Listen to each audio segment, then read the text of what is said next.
গর্ভে বাচ্চা থাকা অবস্থায় যদি মা মারা যায় তাহলে করণীয় কি, সেখানে কি করবে? গত কিছুদিন আগে কুমিল্লা থেকে এক ভাই আমাকে প্রশ্ন করেছেন, হুজুর ইমার্জেন্সি মাসালা, আপনি উত্তর দেন, আমরা লাশ নিয়ে দাঁড়িয়ে আছি। আমি বললাম কি ভাই, কি হয়েছে?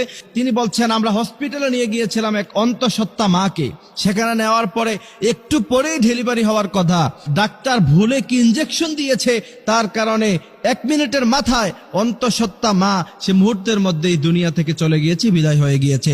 এখন তার ভিতরে বাচ্চা আছে, এখন কি করণীয়, আমরা কি করতে পারি হুজুর, উত্তর দেন। আমি মুহূর্তের মধ্যে থমকে গেলাম, কারণ এমন প্রশ্ন আমার জীবনে আমি কোনোদিন শুনি নাই। এই জন্য আমি এটা জাতির উদ্দেশ্যে আলোচনা করে দিচ্ছি আজকের আলোচনায়।